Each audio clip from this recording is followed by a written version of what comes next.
Okay, so in these problems we are going to factor trinomials, which means they have three terms and there's no a value, so there's no starting value here before the x square. Now in all these questions you can factor them all, but sometimes it is not possible to factor a question as well, but I don't have any of these questions in here. So I'm going to use a method called MAN, M-A-N, to solve all these questions. M stands for multiplication and it's the last number, so my M is 15. A stands for addition, it's the middle number there, which is 8. And then N stands for two numbers that multiply to give me 15 and add to give me 8. And the best way to solve these questions is to always think of your multiples first and then add or subtract your multiples to try and get this number here. So in this case, I know that my multiples 5 and 3 give me 15. 5 plus 3 gives me 8. So my solutions are 5 and 3. So my solution to factor this is just x plus 5. X plus 3, I've just used my two numbers over here. If you expand this back, you'll get the question again. So let's practice quite a few of these questions, and they're slightly different in all of them. So in this one, it's very similar to the first one, but what you notice is while the multiplication is the same, the addition is now -8, and signs matter a lot. So again, 5 times 3 is 15, but 5 plus 3 is not -8. But if I make both the numbers negative, -5 and -3, then it gives me 15 and -8. So my solution for this one is x minus 5, x minus 3. Let's keep going through these questions. This third one here, my m is now -12. And my a is now positive 4. My two numbers, since my multiplication is negative, one of my numbers has to be positive and the other has to be negative. So I know that if I do 6 and 2, 6 times 2 is 12, and then 6 minus 2 is 4. So I know that the solution is 6 and -2.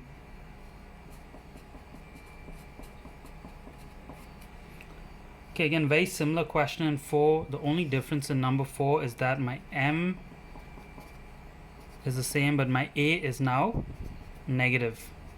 So again, I can use the same two numbers, 6 and 2, but which number will be negative? The larger number has to be negative to get -4 as my addition. So actually it's -6 and 2 as my two numbers. So my solution for this one is x minus 6, x plus 2. And basically, to get good at factoring, all you need to know is how to do multiples really well, and then how to add and subtract negative numbers. And these are two very important concepts in math. If you can do that, you can do any factoring question, no problem. Let's take a look at this one over here, and again, it's very similar to this one. 24, 10. So my multiples, 6 times 4 is 24, 6 plus 4 is 10. So my two numbers are 6 and 4. My solution is x plus 6, x plus 4. But let's take a look at this one. My m is -24 and my a is 10. If I think of 6 and 4, 6 times 4 gives me 24. But if I make either of them negative to get -24, I cannot get 10.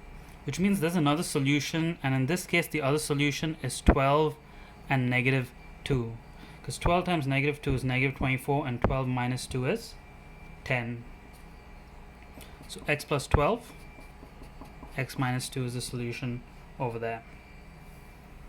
Let's take a look at this one here. It may seem like this question has an a value here, but remember, the first step of every factoring question is common factor, and what you'll notice here, there is a common factor between all of these three. So I'm going to take out my common factor of 5 first, left with x squared minus 8x minus 9.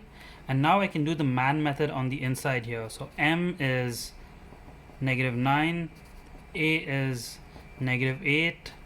My two numbers, 9 times 1, and if I want to have it as -8, it means it's going to be -9 and 1. So I'm going to write the 5 the same over here, and then I have x minus 9, x plus 1.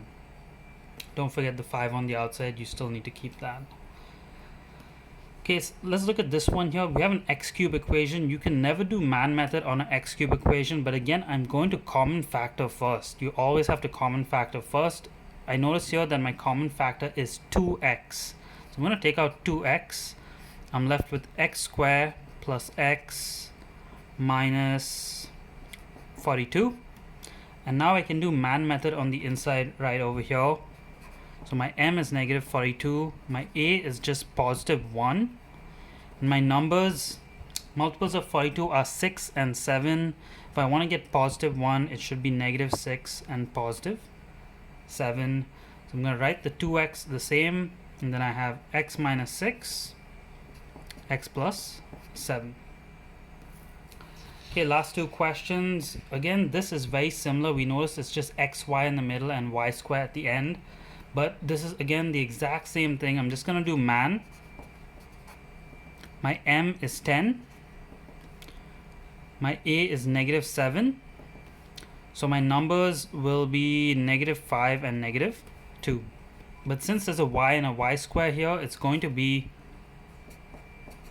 x minus 5y, x minus 2y. We just have to add y's at the end. Okay, and final question. This is an x4 question. You have an x squared term in the middle, so the term in the middle has to be half of the term on the outside. If there's two terms on the outside, the term in the middle has to be again half of both of them, so like we saw in question 9. But again, this one is just regular man method. So my m is 21 and my a is 10, so my numbers are 7 and 3. So since this is x4, it's going to be x squared plus 7 and x squared plus 3. And you cannot factor either of these anymore, so that's the final solution. Basically, if you expand all these out, you should get the question again, and it's good to practice expansion, especially if you're not good at it and you need to figure it out.